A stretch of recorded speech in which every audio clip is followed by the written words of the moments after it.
মানুষ নিজের সৌন্দর্যের বিষয়ে কতটা ভাবে, চায় যে সে সব থেকে বেশি রূপবান হবে, সব থেকে বেশি সুন্দর হবে। কিন্তু সৌন্দর্যের পরিভাষা কি তা কি সে জানে? কোনো মাকে জিজ্ঞেস করুন, ওনার জন্য সৌন্দর্যের পরিভাষা ওনার সন্তান। কোনো ভক্তকে জিজ্ঞেস করুন, ওনার জন্য সৌন্দর্যের পরিভাষা ওনার ভগবান। শ্রীরামকে জিজ্ঞেস করুন, ওনার জন্য সৌন্দর্যের পরিভাষা হলো হনুমান। ভাঙা হানু, ফুলে যাওয়া মুখ, দেখতে গেলে উনি বানর, লম্বা লেজ, এত নিরীহ যে ওনাকে অমূল্য মালা দিলে সেটা ছিঁড়ে তার ভেতরে শ্রীরামকে খুঁজছিলেন। কিন্তু ওনার ভাবনা কত সুন্দর। উনি এটা বিশ্বাস করেন যে সংসারের যতই মূল্যবান জিনিস দিয়ে এই মালা তৈরি করা হোক না কেন, যদি এর মধ্যে শ্রীরাম না থাকেন তাহলে এর মধ্যে কোনো অর্থ নেই। সৌন্দর্য রূপে নয়, ভাবনায় নিহিত থাকে। যদি আপনি সৌন্দর্য প্রাপ্ত করতে চান তাহলে তা কর্মে নিয়ে আসুন, ভাবনায় এবং বিচারে নিয়ে আসুন। এই সৌন্দর্য আপনার সাথেই থাকবে। যদি আপনি সৌন্দর্যকে রূপের মধ্যে খোঁজেন তাহলে কিছুক্ষণের জন্য পাবেন, সেই সৌন্দর্য সময়ের সাথে হারিয়ে যাবে। সৌন্দর্য যদি পেতে চান, খুঁজতেই চান, তাহলে হৃদয় খুঁজুন, কর্মে খুঁজুন। মন প্রসন্ন হয়ে বলবে রাধা রাধা। ব্যায়াম, এই শব্দ আমরা সকলে শুনেছি, আর এটা সারা জীবন আমাদের সাথেই থাকে কোনো না কোনো রূপে। যখন আমরা জন্মগ্রহণ করি, চলতে শিখি, প্রথমে আমরা হামাগুড়ি দিয়ে চলি, পরে চলতে চেষ্টা করি কিন্তু পড়ে যাই। তখন আমাদের বাড়ির গুরুজনেরা আমাদের আটকান না। ওনারা মনে করেন এইভাবেই আমাদের সন্তান চলতে শিখবে, এইভাবেই তার পা আরো মজবুত হবে, যা অত্যন্ত গুরুত্বপূর্ণ। এইবার জীবনকালে যতই আমরা এগোতে থাকি, এই ব্যায়াম বিভিন্ন রূপে আমাদের সাথেই থাকে। কিন্তু আপনি কি জানেন যে এই ব্যায়ামের তাৎপর্য আসলে কি? আপনি কি জানেন এই ব্যায়ামের মর্ম আসলে কি? যখনই আমরা এই ব্যায়াম করি, আমাদের শরীরের মাংসপেশি ক্ষয় হয়। প্রথমে তা ক্ষয় হয়, তারপর আবার তা নির্মিত হয়। আরো শ্রেষ্ঠ, আরো শক্তিশালী মাংসপেশি আমরা লাভ করি। অর্থাৎ এই ব্যায়াম হলো সৃজনের বিজ্ঞান। এই ব্যায়াম আমাদের জন্য অত্যন্ত আবশ্যক। সেই জন্য জীবনে যখনই কোনো কিছু নষ্ট হয়ে যায়, চলে যায়, তখন হতাশ হয়ে পড়বেন না, তাকে পুনর্নির্মাণ করার চেষ্টা করবেন। আর এই শিক্ষা আমরা লাভ করি পাখিদের থেকে।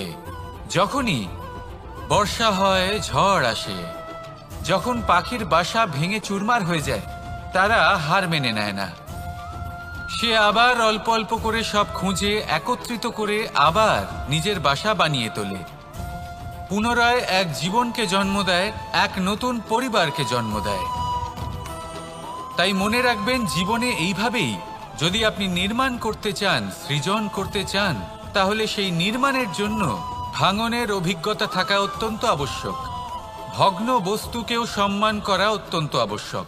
এই আচরণ মনে নিয়ে আসুন, মন প্রসন্ন হয়ে বলবে রাধা রাধা। মানুষ ছোট হোক বা বড়, রাজা হোক বা দরিদ্র, সমস্ত মানুষের মধ্যে একটা সামঞ্জস্য থাকে। সমস্ত মানুষের কাছে তার প্রশংসা অত্যন্ত গুরুত্বপূর্ণ।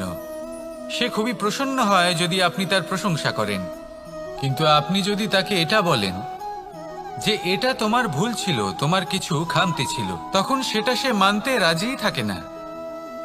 সব মানুষ এটা শুনতে পছন্দ করে যে সে যেটা করেছে সেটাই সর্বোত্তম। এবার আমি আপনাকে একটা কথা বলি, এ হলো নিন্দা, এ হলো প্রশংসা, আর এই হলো সত্য, যা সবার থেকে উচ্চস্থানীয়। সেই জন্য মানুষ আয়না দেখে। আয়না তাকে তার সৌন্দর্য দেখায় না, তাকে দেখায় যা সত্য, যাতে মানুষ আরো সুন্দর হওয়ার চেষ্টা করতে থাকে। তাই আয়না অত্যন্ত গুরুত্বপূর্ণ সত্যকে জানার জন্য। জীবনে নিন্দুকের মাহাত্ম্য প্রশংসকের মাহাত্ম্যের থেকে অনেক বেশি। কেন? কারণ তারা আপনাকে আপনার খামতি দেখায়, আপনার ভুলগুলো বুঝিয়ে দেয়। আপনাকে একটা সুযোগ দেয় নিজেকে শুধরে নিতে, নিজেকে আরো শ্রেষ্ঠ করে তুলতে, যা প্রশংসক করতে পারে না। তাই জীবনে যদি কখনো নিন্দা করা হয়, তাকে ভালোবেসে গ্রহণ করুন, ধন্যাত্মক রূপে গ্রহণ করুন। যদি নিজেকে কোনো শিক্ষা দেওয়া সম্ভব হয় তাহলে অবশ্যই দিন। দেখবেন মন প্রসন্ন হয়ে বলবে, রাধা রাধা। গুরু, যিনি পথ দেখান, আমাদের জীবনে অত্যন্ত গুরুত্বপূর্ণ, অত্যন্ত আবশ্যক। কিন্তু কিছু মানুষ মনে করেন যে গুরুর কোনো প্রয়োজন নেই, কারণ এই সমগ্র জ্ঞান মানুষের অন্তরেই নিহিত রয়েছে। এবার প্রশ্ন এটাই, যদি সমস্ত জ্ঞান মানুষের অন্তরে নিহিত থাকে তাহলে গুরুর কি প্রয়োজন? আর যারা আজ পর্যন্ত গুরুকে মেনে এসেছেন তারা কি অনুচিত করেছেন? এর উত্তর আমি আপনাকে দেব একটা উদাহরণ দ্বারা। একটা কাঠ যা জ্বলনশীল, জ্বলনের ঊর্জা তার অন্তরে নিহিত রয়েছে, কিন্তু তার জ্বলনের জন্য বাইরে থেকে একটা অনুঘটকের প্রয়োজন হয়। এই অনুঘটকই হলেন আপনার গুরু। উত্তাপ যা একটা কাঠকে জ্বালাতে পারে, সেই উত্তাপ হলো গুরুর প্রচেষ্টা। যদি সেই গুরুই না থাকে, তার প্রচেষ্টাই না থাকে, তাহলে সেই সমস্ত জ্ঞান যা মানুষের অন্তরে নিহিত তা ব্যর্থ হয়ে যাবে। যদি আপনার সাথে আপনার গুরু থাকেন, আপনার পথ প্রদর্শন করেন, আপনার অন্তরের জ্ঞানকে বাইরে নিয়ে আসতে পারেন, তাহলে তাকে সম্মান করুন আর আমার সাথে ভালোবেসে বলুন, রাধা রাধা। মানুষ যখন কোনো শক্তি লাভ করে তখন সে নিজেকে বলশালী মনে করে। শক্তি লাভ করলেই তার মধ্যে অহংকার চলে আসে, অভিমান চলে আসে। তার কারণ হলো সে একটা সহজ কথা বুঝতেই পারে না। এই সব যা হচ্ছে সময়ের জন্য হচ্ছে।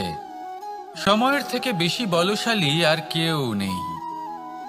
এই সময়ের জন্যই রাবণ ভক্তি দ্বারা কৈলাস পর্বত তুলে নিয়েছিলেন। আবার সেই সময়ের জন্যই, সেই কারণেই রাবণকে বধ হতে হলো। তার সাথে সাথে রাক্ষস কুলও ধ্বংস হয়েছিল এবং লঙ্কাও ভস্ম হয়ে গেছিল। দেখতে গেলে জন্ম থেকে মৃত্যু পর্যন্ত এই যে সময়, সেটাই হলো জীবন। কিন্তু তার মধ্যেও যা সময় আসে কোনো কারণেই আসে। সেই সময় আমরা যাপন করে কিছু শিখতে পারি।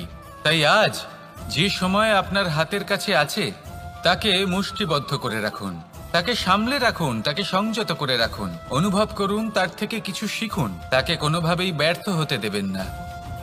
আর এটা জেনে রাখুন যে ভবিষ্যতে যা কিছু হতে পারে, যা কিছু হতে চলেছে, সেটা না আপনি জানেন আর না তা আপনার বশে রয়েছে। সেই জন্য আজ অহংকার বা অভিমান করে নিজের ভবিষ্যতের ক্ষতি করবেন না, সেই অনর্থ ঘটাবেন না। এটাই হলো সময়ের অর্থ। আসুন আমার সাথে ভালোবেসে বলুন, রাধা রাধা। পরিকল্পনা অত্যন্ত গুরুত্বপূর্ণ, এটা আমাদের জীবনে অত্যন্ত আবশ্যক, এটা আমাদের জীবনে। কিন্তু এই পরিকল্পনা ঠিক কতটা হওয়া উচিত, অর্থাৎ এই পরিকল্পনার সম্পর্কে কতটা চিন্তা করা উচিত, কতটা ভবিষ্যতের বিষয়ে চিন্তা করা উচিত। এবার দূরদর্শিতা অত্যন্ত বিশিষ্ট গুণ মানব জীবনে, কিন্তু দূরদর্শিতায় এতটাও মগ্ন হওয়া উচিত নয় যে কাছের জিনিসগুলোই নজরে না পড়ে। আজকের কথা বাদ দিয়ে শুধুই ভবিষ্যৎ নিয়ে চিন্তা করা অনুচিত। এবার দেখুন, পরিকল্পনা করুন, কিন্তু তার থেকে বেশি উপভোগ করুন। এই মুহূর্ত সম্পর্কে অবগত নয়, কিন্তু ভবিষ্যতের কথা আমরা চিন্তা করতে থাকি। আমি এটা অনুভব করতে চাই, ওইটা অনুভব করতে চাই, ওই আনন্দ প্রাপ্ত করতে চাই। এটা অনুচিত। পরিকল্পনা করুন, সংযত করুন, কিন্তু আজকে, বর্তমানকে, এই মুহূর্তকে। জীবনের বাস্তবিক আনন্দ এটা, আর জীবনযাপনের সব থেকে শ্রেষ্ঠ পথও এটা। আসুন আমার সাথে ভালোবেসে বলুন, রাধা রাধা। বিপদ আপদ আপনাকে সন্ত্রস্ত করে রাখতে পারে, কিন্তু এই বিপদ প্রত্যেকের জীবনে কোনো না কোনো কারণে থাকে। এটা আপনাকে দেখায় যে আপনার মধ্যে কি খামতি রয়েছে, কেন রয়েছে। এই বিপদ হলো সেই মাধ্যম যার দ্বারা আপনি নিজের দুর্বলতাকে নিজের শক্তিতে পরিবর্তন করতে পারেন। একটা ফুলের দিকে তাকান। একটা ফুল তার বুকে যখন একটা সূচ বিঁধে এপার ওপার হয়ে যায়, শুধু তখনই আমাদের প্রভুর জন্য ফুলের মালা তৈরি করা যায়। সেই জন্য কখনোই বিপদকে ভয় পাবেন না, তার থেকে দূরে পালাবেন না, একে স্বাগত জানান। বোঝার চেষ্টা করুন এই বিপদ কেন আছে। যদি বিপদকে বুঝতে পারেন তবেই জীবনকে বুঝতে পারবেন। যদি জীবনকে বুঝতে পারেন তবে এই বিপদকে সম্পদে পরিণত করতে পারবেন। আসুন আর আমার সাথে ভালোবেসে বলুন, রাধা রাধা। কখনো কখনো মনে এই ভাবনা আসতেই পারে যে ঈশ্বর আজ পর্যন্ত এত রূপে অবতীর্ণ হয়েছেন, এতবার এই পৃথিবীতে এসেছেন, তারপরেও এই সংসারে কোথাও না কোথাও এই পাপ বসবাস করে। এটার কারণ কি? এটার কারণ আমরা স্বয়ংই। যখন কোনো ব্যক্তি এই পৃথিবীর পথপ্রদর্শন করে, এই সংসারকে উচিত দিশা দেখায়, এই সংসারের মঙ্গল করে, আমরা সেই ব্যক্তিকে মানুষ থেকে ঈশ্বর বানিয়ে ফেলি। সেই ব্যক্তির পতন স্বয়ং আমাদের হাতেই হয়ে যায়। কারণ সেই ব্যক্তি তার শ্বাস প্রশ্বাসের জন্য হয় না, সেই ব্যক্তি হলো সেই ভাবনা যা সে এই সংসারকে প্রদান করেছে। আমরা সেই ব্যক্তির ভাবনাটারই অন্ত করে দিই। এটা উচিত নয়। আমরা ওনাকে প্রভু মেনে নিই। প্রভু মানার পর আমরা ওনার কাছে প্রার্থনা করি, হে প্রভু আমাদের সাহায্য করুন। যদি উনি প্রভুও হন, তাও উনি পৃথিবীতে এসেছেন মনুষ্য রূপে। যা কর্ম করেছেন, যা শক্তি প্রাপ্ত করেছেন, এই দেহ থেকেই প্রাপ্ত করেছেন। আপনাদের এটা বোঝানোর জন্য যে এই কাজ আপনিও করতে পারেন। যারা সৎ আত্মা থাকেন তাদের জন্য সর্বশ্রেষ্ঠ শ্রদ্ধাঞ্জলি হলো এটাই যে আপনি তাদের পদচিহ্ন অনুসরণ করে চলুন। না ওনাদের স্মরণে থাকুন, না পুষ্পের মালা ওনাদের চরণে রাখুন, বরং তাদের ভাবনাকে অনুসরণ করে সেই ভাবনা নিয়ে এগিয়ে চলুন। এটা না শুধু আপনার জন্য, বরং সমগ্র সংসারের জন্য লাভদায়ক। তাহলে এটাই করুন আর আমার সাথে ভালোবেসে বলুন, রাধা রাধা। যখন কঠোর রোদে আমাদের শরীর উত্তপ্ত হয়ে যায়, আমরা গরম অনুভব করি, তখনই যদি বর্ষা হয় আর বৃষ্টির জলের ফোঁটা আমাদের শরীরে এসে পড়ে, তখন কেমন অনুভূতি হয়? বর্ষার এই জলের ফোঁটা যখন ধরিত্রীতে পড়ে, তখন যে নাদ উৎপন্ন হয়, মনে হয় যেন এক সঙ্গীত। এমন এক সঙ্গীত যা স্থিরতার সাথে আমাদের বুঝিয়ে দেয় যে এই সূর্যের উত্তাপ, এই রোদ, তা চিরকালের জন্য থাকবে না। সূর্যের কিরণের যতই তেজ থাকুক, যখন বর্ষা আসবে এই রোদের কিরণকে শীতল করবে। সূর্যের তেজ যতই বেশি হোক না কেন, কখনো না কখনো কালো মেঘ আসবে আর সূর্যকে ঢেকে দেবে। অর্থাৎ এই প্রকৃতি আমাদের শিক্ষা দেয় যে কারোর প্রকাশ, যে কারোর মেধা চিরকাল টিকে থাকে না। এবার যদি কথা বলি অন্ধকারের বিষয়ে, তবে রাত্রির কালো অন্ধকারকে একটা জোনাকির আলো পরাজিত করে। অর্থাৎ অন্ধকারও চিরকালের জন্য বজায় থাকে না। এটা কি আমরা বুঝলাম? তবে আপনাদের দুটো সহজ প্রশ্ন করব। জীবনে যখন কিছুই আপনাদের সাথে চিরকাল থাকবে না, তাহলে অহংকার কি নিয়ে? আর জীবনে যদি প্রত্যেক দুঃখ, বিপদ, সমস্যা একটা সময়ের পর আপনাকে ছেড়ে চলে যায়, তাহলে পরাজয় মানবেন কেন? এই দুশ্চিন্তা ত্যাগ করুন, এই অহংকার ত্যাগ করুন, আসক্তি ত্যাগ করুন আর আমার সাথে ভালোবেসে বলুন, রাধা রাধা। পুরুষার্থ। শাস্ত্রে 4 ধরনের পুরুষার্থের কথা বলা হয়েছে। প্রথম হলো ধর্ম। আপনি কি জানেন এই ধর্ম আসলে কি? আপনার কি মনে হয় ধর্ম আসলে কি? কোনো বিশেষ ঈশ্বরকে মানাই কি ধর্ম বলা হয়? নাকি কোনো বিশেষ রীতি পালন করাই হলো ধর্ম, নাকি কোনো বিশেষ সাহিত্যকে সর্বশ্রেষ্ঠ মনে করাই হলো ধর্ম? না, ধর্ম হলো সেটা যাকে ধারণ করা যেতে পারে। আর ধারণ শুধু সেটাই করা যায় যা পবিত্র। পবিত্র শুধু তাকেই বলা হয় যা নিঃস্বার্থ, যার মধ্যে শাসন করার কোনো ইচ্ছে নেই, যা সরলভাবেই প্রবাহমান, জল এবং বায়ুর মতো। যখন কোনো ব্যক্তি ধর্মকে ধারণ করেন এবং সেই ধর্ম সেই ব্যক্তিকে রক্ষা করে, তখন তাকে ধর্ম বলা হয়। ধর্ম যা রক্ষা করে অহংকার থেকে, খারাপ চিন্তার হাত থেকে। সেই জন্য পুরুষার্থ গড়ে তোলার আগে, ধর্ম পালন করার আগে ধর্মের প্রকৃত অর্থ কি সেটা বুঝে নিন। এটা জেনে রাখুন যে সমস্ত ধর্মের আধার, সমস্ত ধর্মের ভিত শুধুমাত্র ভালোবাসা। আসুন আর এই ভালোবাসার সাথেই বলুন রাধা রাধা। অর্থ, দ্বিতীয় পুরুষার্থ।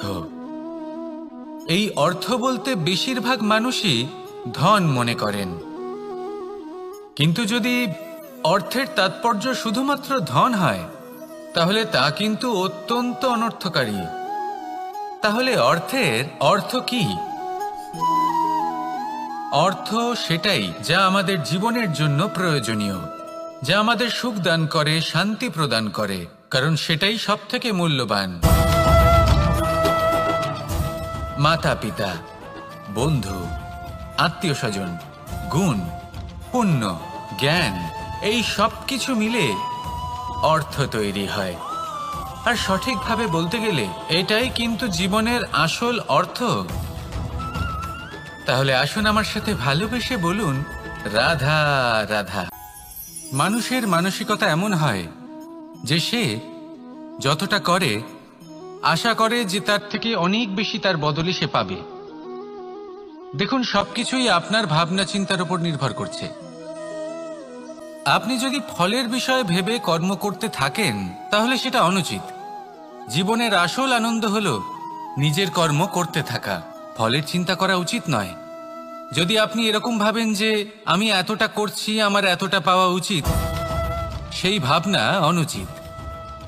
যদি আপনি সেবার মানসিকতা নিয়ে কর্ম করতে থাকেন, কর্মচক্রে প্রবাহিত হন, যদি আপনি এমন ভাবনা রাখেন যে আমি এতটা পাচ্ছি তাই এর থেকে অনেক বেশি আমি কর্ম করব, তাহলে নিশ্চিত রূপে আপনি যতটা করছেন তার থেকে অনেক বেশি আপনি পাবেন, আপনার আশার থেকে অনেক বেশি আপনি পাবেন। শুধু জীবনে অনেক বেশি কাজ করতে থাকুন, ফলের চিন্তা করবেন না। আর মনে রাখবেন, এই ভাবনাই সব থেকে বড় বীজ। কর্মের উপর বিশ্বাস রাখুন, জীবনে যা যা আপনি চান সবই সুখময় হবে। আসুন আর আমার সাথে ভালোবেসে বলুন রাধা রাধা। আমরা সকলেই কামনা করি, আমরা সবাই সেটা প্রাপ্ত করতে চাই যা আজ পর্যন্ত কেউ প্রাপ্ত করেনি, সেটা পেতে চাই যা আজ পর্যন্ত কেউ পেতে পারেনি, সেটাই কাছে রাখতে চাই যা আজ পর্যন্ত কখনো আমরা পাইনি। এবার সেটা কিভাবে করা যেতে পারে? যদি আপনি সেটা প্রাপ্ত করতে চান যা আজ পর্যন্ত আপনি কখনো পাননি, তাহলে আপনাকে সেটা করে দেখাতে হবে যা আজ পর্যন্ত আপনি কখনো করেননি। সেই চেষ্টা করতে হবে যা আজ পর্যন্ত কখনো করেননি, সেই পরিশ্রম করতে হবে যা আজ পর্যন্ত কখনো করেননি। তবেই আপনি সেটা পাবেন যা আজ পর্যন্ত কখনো পাননি। কারণ যেমন বীজ বপন করবেন তেমনই অঙ্কুর আপনি লাভ করবেন। আসুন আর আমার সাথে ভালোবেসে বলুন রাধা রাধা। মানুষ কতটা বিচিত্র হতে পারে, সব সময় স্বপ্ন দেখতে থাকে যে কাল আমি এটা করব, কাল আমি ওটা শুরু করব, কাল আমি ওটা সম্পন্ন করব। এই যে কাল শব্দটা, এই কাল অত্যন্ত বিচিত্র এক শব্দ। আমরা সবসময় এটাকে আসতে দেখতে পাই, কিন্তু এটা আসাতে বর্তমানে পরিণত হয়। আবার আজ নতুন কাল দেখতে পাই, তার জন্য অপেক্ষা করি, যখন সেটা সামনে আসে বর্তমানে পরিণত হয়। এই কাল সবসময় একটা মিথ্যে সান্ত্বনা দেয় যে সে আসছে, কিন্তু সে কখনোই আসে না। যেটা আপনার হাতে রয়েছে তা হলো আজ, বর্তমান। তাই যা করার আছে, যা সম্পন্ন করতে চান, যা শুরু করতে চান, আজ করুন, বর্তমানে করুন। কারণ আজ আপনি যা করবেন সেটাই আপনার ভবিষ্যৎ নির্ধারিত করবে। ভবিষ্যতের বিষয় ভাবতে থাকলে ভবিষ্যৎ সুন্দর হবে না। আজ কর্ম করতে হবে। তাই আজ বর্তমানে জীবনযাপন করুন, কর্ম করুন, আর আমার সাথে ভালোবেসে বলুন, রাধা রাধা। কথায় আছে, যখন আপনি যুদ্ধক্ষেত্রে দাঁড়িয়ে তখন শত্রুকে পিঠ দেখিয়ে পালিয়ে যাওয়া বা পিছু হটে যাওয়া অত্যন্ত অনুচিত যুদ্ধনীতি হয়। কথায় আছে যে শ্রেষ্ঠ যুদ্ধ নীতি হলো সেটাই যেখানে আপনি অস্ত্র হাতে নিয়ে এগিয়ে যান, সাহসের সাথে যুদ্ধ করে শত্রুকে পরাস্ত করে ফিরে আসেন। আর সেটাই আমি করেছিলাম। তখন মহাভারত রচনা হয়েছিল, কারণ তখন ধর্ম রক্ষা করা আবশ্যক ছিল। কিন্তু এমনও একটা সময় ছিল যখন আমি যুদ্ধ থেকে পালিয়েছি, কারণ তখন প্রজাদের সুরক্ষা বেশি গুরুত্বপূর্ণ ছিল। আমার গায়ে যুদ্ধ বিমুখ হবার কলঙ্ক লাগিয়েছিল। কিন্তু ঠিক আছে, আমি সেটাই করেছিলাম যেটা প্রয়োজনীয় ছিল। শ্রীরামও লঙ্কা গিয়ে রাবণকে হত্যা করার পূর্বে 4 মাস ধরে অপেক্ষা করেছিলেন। অপেক্ষায় ছিলেন কবে সেই সেতু সম্পন্ন হবে। তারপরে গিয়ে রাবণকে পরাস্ত করলেন, তাকে বধ করলেন। জীবনে কখনো কখনো থেমে যাওয়া বা পিছু হটে যাওয়া কার্যকর হতে পারে। এটা প্রত্যেক সময়ের উপরে নির্ভর করে। শত্রু যে কেউ হতে পারে, যখন খুশি আক্রমণ করতে পারে। কোনো মানুষ হতে পারে, আবার কোনো দানবও হতে পারে। আমাদের নিজেদের মানসিকতা হতে পারে, কোনো অসুখ হতে পারে, মহামারীও হতে পারে। সেক্ষেত্রে সেটাই করুন যেটা উচিত মনে হয়। দেখুন, প্রত্যেকবার নারায়ণ তো আপনাকে সাহায্য করতে আসবেন না। অনেক সময় মানুষকে নিজেকেই সেই বাধার সম্মুখীন হয়ে তাকে পরাস্ত করতে হয়। আর এমনিতেও কথায় আছে যে প্রত্যেক নরের মধ্যে নারায়ণ আছেন। তাই অন্তরের নারায়ণকে জাগ্রত করুন, আর যা সমস্যা আছে তাকে সমাপ্ত করে ফেলুন, তা সে যতই পিছু হটে করতে হোক না কেন। আসুন আর আমার সাথে ভালোবেসে বলুন, রাধা রাধা। মানুষ সত্যের সাথে অবগত হবার জন্য ব্যাকুল হয়ে থাকে, চিরকাল চেষ্টা করতে থাকে। জন্ম থেকেই তার মনে এই ইচ্ছে জাগ্রত হয় সত্যিটা কি সেটা জানতে। এবার এই ইচ্ছে এটা পূর্ণ কিভাবে করা যেতে পারে? কারণ মনে হয় যে জ্ঞান অর্জন করলেই এই ইচ্ছে পূর্ণ হতে পারে। তাই কেউ কেউ জ্ঞানের পেছনে ছুটতে থাকেন।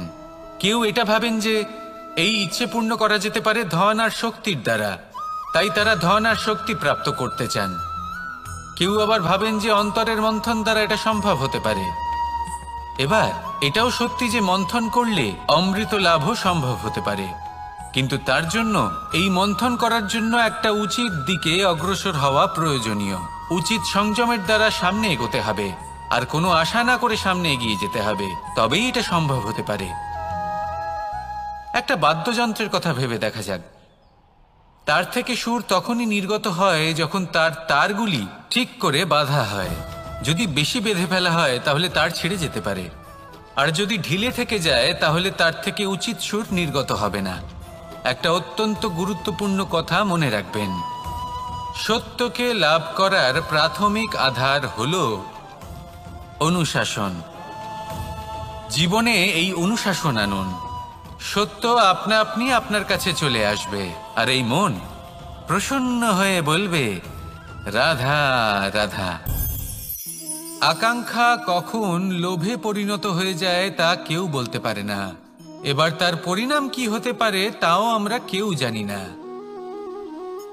আজ আমি আপনাকে বলছি, কোনো ব্যক্তি সবথেকে বেশি ক্ষতির সম্মুখীন তখনই হয় যখন সে এটা মনে করে যে সে সবথেকে বেশি সুরক্ষিত স্থানে রয়েছে।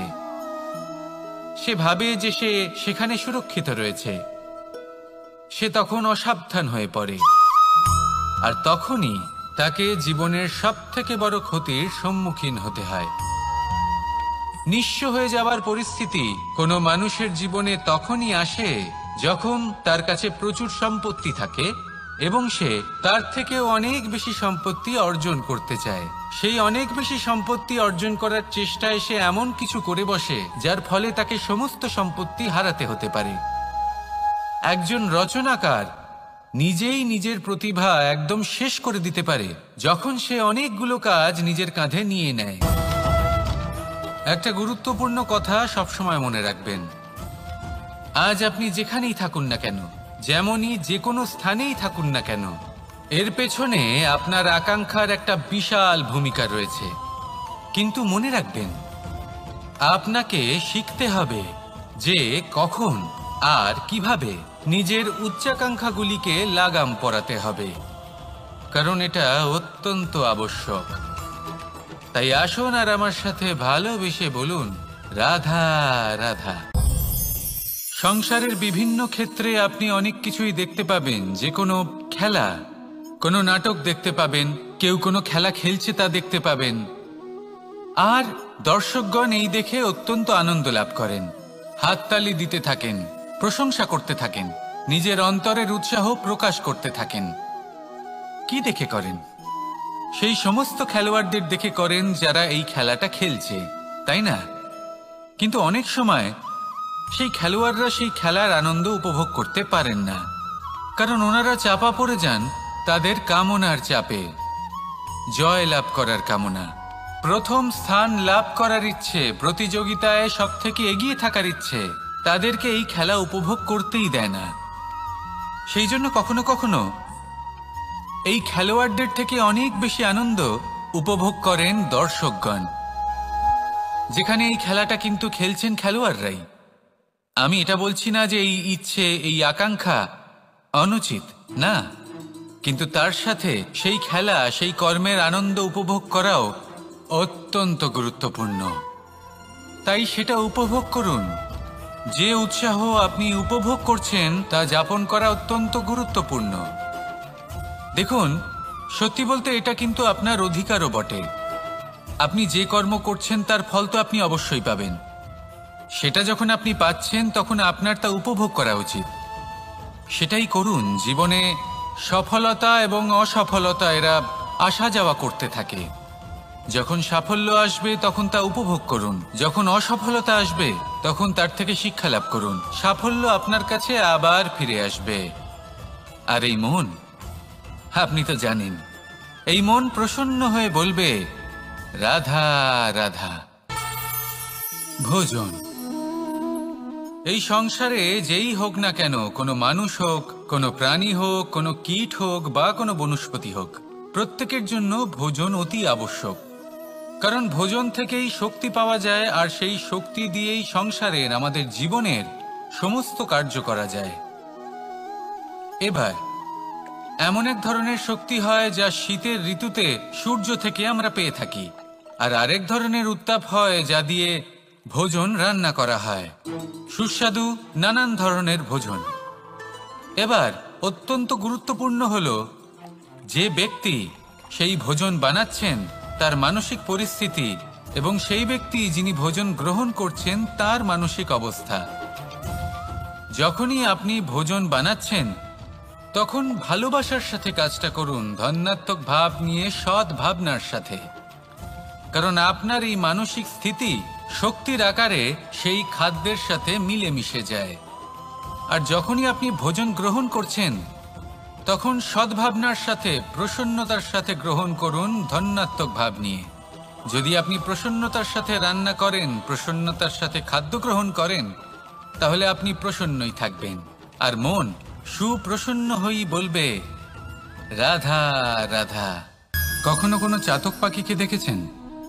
কথায় আছে যে বছরে মাত্র একবার সে তার তৃষ্ণা মিটিয়ে থাকে, আর তাও আকাশে ভেসে থাকা মেঘের দ্বারা ঘটানো বৃষ্টির জলের ফোঁটা থেকে। আর কোথাও থেকে সে তার তৃষ্ণা পূরণ করে না। সারা বছর সে নিদারুণ গরম সহ্য করে, তীব্র শীতও সহ্য করে, শুধু এই আশা নিয়ে যে বছরে একবার অন্তত সেই মেঘের ঘনঘটা হবে, বৃষ্টি হবে, আর সে তার তৃষ্ণা নিবারণ করবে। এটা আসলে কি? এটা আসলে বিশ্বাস। সেই বিশ্বাস যে বছরে একবার সেই মেঘ আসবে তৃষ্ণা নিবারণ করতে। যেমন দেখুন, একটা সূর্যমুখী ফুল সারা রাত অন্ধকারের সাথে যুদ্ধ করে, কারণ তার বিশ্বাস যে ভোরবেলায় সূর্য তাকে অবশ্যই দর্শন দেবেন। সেটাও বিশ্বাস ছিল যার উপর ভরসা করে মনু একটা নৌকা নিয়ে বেরিয়ে পড়েছিলেন এবং সমস্ত সৃষ্টিকে প্রলয়ের হাত থেকে বাঁচিয়েছিলেন। সেটাও ছিল ভালোবাসার প্রতি বিশ্বাস যার উপর ভরসা করে বানর এবং ভাল্লুক সেনা নিয়ে শ্রীরাম আক্রমণ করেছিলেন সমস্ত বরদানপ্রাপ্ত অসুরগণ এবং রাক্ষসগণের লঙ্কায় এবং জয় লাভ করেছিলেন। এই বিশ্বাসই হলো এই বিশ্বের আশা।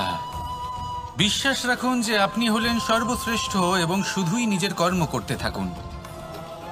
এই বিশ্বাসের আশাই আপনাকে প্রতি মুহূর্তে বল প্রদান করবে। এ হলো আমার বিশ্বাস। আসুন আর আমার সাথে ভালোবেসে বলুন, রাধা রাধা। সৌন্দর্য। মানুষ নিজের সৌন্দর্যের বিষয়ে কতটা ভাবে, চায় যে সে সব থেকে বেশি রূপবান হবে, সব থেকে বেশি সুন্দর হবে। কিন্তু সৌন্দর্যের পরিভাষা কি তা কি সে জানে? কোনো মাকে জিজ্ঞেস করুন, ওনার জন্য সৌন্দর্যের পরিভাষা ওনার সন্তান। কোনো ভক্তকে জিজ্ঞেস করুন, ওনার জন্য সৌন্দর্যের পরিভাষা ওনার ভগবান। শ্রীরামকে জিজ্ঞেস করুন, ওনার জন্য সৌন্দর্যের পরিভাষা হলো হনুমান। ভাঙা হানু, ফুলে যাওয়া মুখ, দেখতে গেলে উনি বানর, লম্বা লেজ, এত নিরীহ যে ওনাকে অমূল্য মালা দিলে সেটা ছিঁড়ে তার ভেতরে শ্রীরামকে খুঁজছিলেন। কিন্তু ওনার ভাবনা কত সুন্দর। উনি এটা বিশ্বাস করেন যে সংসারের যতই মূল্যবান জিনিস দিয়ে এই মালা তৈরি করা হোক না কেন, যদি এর মধ্যে শ্রীরাম না থাকেন তাহলে এর মধ্যে কোনো অর্থ নেই। সৌন্দর্য রূপে নয়, ভাবনায় নিহিত থাকে। যদি আপনি সৌন্দর্য প্রাপ্ত করতে চান তাহলে তা কর্মে নিয়ে আসুন, ভাবনায় এবং বিচারে নিয়ে আসুন। এই সৌন্দর্য আপনার সাথেই থাকবে। যদি আপনি সৌন্দর্যকে রূপের মধ্যে খোঁজেন তাহলে কিছুক্ষণের জন্য পাবেন, সেই সৌন্দর্য সময়ের সাথে হারিয়ে যাবে। সৌন্দর্য যদি পেতে চান, খুঁজতেই চান, তাহলে হৃদয় খুঁজুন, কর্মে খুঁজুন। মন প্রসন্ন হয়ে বলবে, রাধা রাধা। ব্যায়াম, এই শব্দ আমরা সকলে শুনেছি, আর এটা সারা জীবন আমাদের সাথেই থাকে কোনো না কোনো রূপে। যখন আমরা জন্মগ্রহণ করি, চলতে শিখি, প্রথমে আমরা হামাগুড়ি দিয়ে চলি, পরে চলতে চেষ্টা করি কিন্তু পড়ে যাই। তখন আমাদের বাড়ির গুরুজনেরা আমাদের আটকান না। ওনারা মনে করেন এইভাবেই আমাদের সন্তান চলতে শিখবে, এইভাবেই তার পা আরো মজবুত হবে, যা অত্যন্ত গুরুত্বপূর্ণ। এইবার জীবনকালে যতই আমরা এগোতে থাকি, এই ব্যায়াম বিভিন্ন রূপে আমাদের সাথেই থাকে। কিন্তু আপনি কি জানেন যে এই ব্যায়ামের তাৎপর্য আসলে কি? আপনি কি জানেন এই ব্যায়ামের মর্ম আসলে কি? যখনই আমরা এই ব্যায়াম করি, আমাদের শরীরের মাংসপেশি ক্ষয় হয়। প্রথমে তা ক্ষয় হয়, তারপর আবার তা নির্মিত হয়। আরো শ্রেষ্ঠ, আরো শক্তিশালী মাংসপেশি আমরা লাভ করি। অর্থাৎ এই ব্যায়াম হলো সৃজনের বিজ্ঞান। এই ব্যায়াম আমাদের জন্য অত্যন্ত আবশ্যক। সেই জন্য জীবনে যখনই কোনো কিছু নষ্ট হয়ে যায়, চলে যায়, তখন হতাশ হয়ে পড়বেন না, তাকে পুনর্নির্মাণ করার চেষ্টা করবেন। আর এই শিক্ষা আমরা লাভ করি পাখিদের থেকে। যখনই বর্ষা হয়, ঝড় আসে, যখন পাখির বাসা ভেঙে চুরমার হয়ে যায়, তারা হার মেনে নেয় না। সে আবার অল্প অল্প করে সব খুঁজে একত্রিত করে আবার নিজের বাসা বানিয়ে তোলে, পুনরায় এক জীবনকে জন্ম দেয়, এক নতুন পরিবারকে জন্ম দেয়। তাই মনে রাখবেন, জীবনে এইভাবেই যদি আপনি নির্মাণ করতে চান, সৃজন করতে চান, তাহলে সেই নির্মাণের জন্য ভাঙনের অভিজ্ঞতা থাকা অত্যন্ত আবশ্যক। ভগ্ন বস্তুকেও সম্মান করা অত্যন্ত আবশ্যক। এই আচরণ মনে নিয়ে আসুন, মন প্রসন্ন হয়ে বলবে, রাধা রাধা। মানুষ ছোট হোক বা বড়, রাজা হোক বা দরিদ্র, সমস্ত মানুষের মধ্যে একটা সামঞ্জস্য থাকে। সমস্ত মানুষের কাছে তার প্রশংসা অত্যন্ত গুরুত্বপূর্ণ। সে খুবই প্রসন্ন হয় যদি আপনি তার প্রশংসা করেন। কিন্তু আপনি যদি তাকে এটা বলেন যে এটা তোমার ভুল ছিল, তোমার কিছু খামতি ছিল, তখন সেটা সে মানতে রাজিই থাকে না। সব মানুষ এটা শুনতে পছন্দ করে যে সে যেটা করেছে সেটাই সর্বোত্তম। এবার আমি আপনাকে একটা কথা বলি, এ হলো নিন্দা, এ হলো প্রশংসা, আর এই হলো সত্য, যা সবার থেকে উচ্চস্থানীয়। সেই জন্য মানুষ আয়না দেখে। আয়না তাকে তার সৌন্দর্য দেখায় না, তাকে দেখায় যা সত্য, যাতে মানুষ আরো সুন্দর হওয়ার চেষ্টা করতে থাকে। তাই আয়না অত্যন্ত গুরুত্বপূর্ণ সত্যকে জানার জন্য। জীবনে নিন্দুকের মাহাত্ম্য প্রশংসকের মাহাত্ম্যের থেকে অনেক বেশি। কেন? কারণ তারা আপনাকে আপনার খামতি দেখায়, আপনার ভুলগুলো বুঝিয়ে দেয়, আপনাকে একটা সুযোগ দেয় নিজেকে শুধরে নিতে, নিজেকে আরো শ্রেষ্ঠ করে তুলতে, যা প্রশংসক করতে পারে না। তাই জীবনে যদি কখনো নিন্দা করা হয়, তাকে ভালোবেসে গ্রহণ করুন, ধন্যাত্মক রূপে গ্রহণ করুন। যদি নিজেকে কোনো শিক্ষা দেওয়া সম্ভব হয় তাহলে অবশ্যই দিন। দেখবেন মন প্রসন্ন হয়ে বলবে, রাধা রাধা। গুরু, যিনি পথ দেখান, আমাদের জীবনে অত্যন্ত গুরুত্বপূর্ণ, অত্যন্ত আবশ্যক। কিন্তু কিছু মানুষ মনে করেন যে গুরুর কোনো প্রয়োজন নেই, কারণ এই সমগ্র জ্ঞান মানুষের অন্তরেই নিহিত রয়েছে। এবার প্রশ্ন এটাই, যদি সমস্ত জ্ঞান মানুষের অন্তরে নিহিত থাকে তাহলে গুরুর কি প্রয়োজন? আর যারা আজ পর্যন্ত গুরুকে মেনে এসেছেন তারা কি অনুচিত করেছেন? এর উত্তর আমি আপনাকে দেব একটা উদাহরণ দ্বারা। একটা কাঠ যা জ্বলনশীল, জ্বলনের ঊর্জা তার অন্তরে নিহিত রয়েছে, কিন্তু তার জ্বলনের জন্য বাইরে থেকে একটা অনুঘটকের প্রয়োজন হয়। এই অনুঘটকই হলেন আপনার গুরু। উত্তাপ যা একটা কাঠকে জ্বালাতে পারে, সেই উত্তাপ হলো গুরুর প্রচেষ্টা। যদি সেই গুরুই না থাকে, তার প্রচেষ্টাই না থাকে, তাহলে সেই সমস্ত জ্ঞান যা মানুষের অন্তরে নিহিত তা ব্যর্থ হয়ে যাবে। যদি আপনার সাথে আপনার গুরু থাকেন, আপনার পথ প্রদর্শন করেন, আপনার অন্তরের জ্ঞানকে বাইরে নিয়ে আসতে পারেন, তাহলে তাকে সম্মান করুন আর আমার সাথে ভালোবেসে বলুন, রাধা রাধা। মানুষ যখন কোনো শক্তি লাভ করে তখন সে নিজেকে বলশালী মনে করে। শক্তি লাভ করলেই তার মধ্যে অহংকার চলে আসে, অভিমান চলে আসে। তার কারণ হলো সে একটা সহজ কথা বুঝতেই পারে না। এই সব যা হচ্ছে সময়ের জন্য হচ্ছে। সময়ের থেকে বেশি বলশালী আর কেউ নেই। এই সময়ের জন্যই রাবণ ভক্তি দ্বারা কৈলাস পর্বত তুলে নিয়েছিলেন। আবার সেই সময়ের জন্যই, সেই কারণেই রাবণকে বধ হতে হলো। তার সাথে সাথে রাক্ষস কুলও ধ্বংস হয়েছিল এবং লঙ্কাও ভস্ম হয়ে গেছিল। দেখতে গেলে জন্ম থেকে মৃত্যু পর্যন্ত এই যে সময়, সেটাই হলো জীবন। কিন্তু তার মধ্যেও যা সময় আসে কোনো কারণেই আসে। সেই সময় আমরা যাপন করে কিছু শিখতে পারি। তাই আজ যে সময় আপনার হাতের কাছে আছে তাকে মুষ্টিবদ্ধ করে রাখুন, তাকে সামলে রাখুন, তাকে সংযত করে রাখুন, অনুভব করুন, তার থেকে কিছু শিখুন, তাকে কোনোভাবেই ব্যর্থ হতে দেবেন না। আর এটা জেনে রাখুন যে ভবিষ্যতে যা কিছু হতে পারে, যা কিছু হতে চলেছে, সেটা না আপনি জানেন আর না তা আপনার বশে রয়েছে। সেই জন্য আজ অহংকার বা অভিমান করে নিজের ভবিষ্যতের ক্ষতি করবেন না, সেই অনর্থ ঘটাবেন না।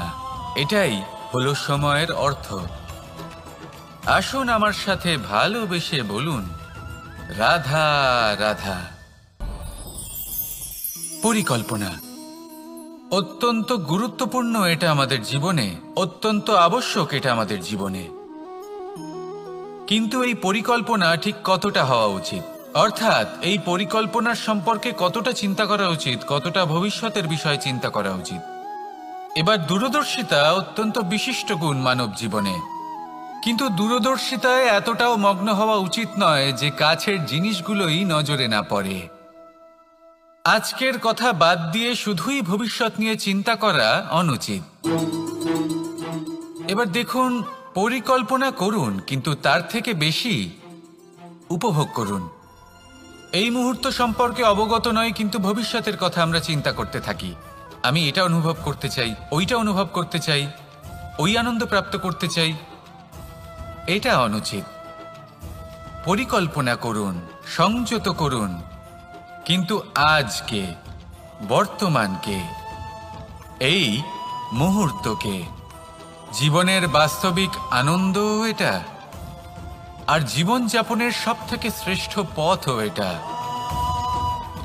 আসুন আমার সাথে ভালোবেসে বলুন, রাধা রাধা।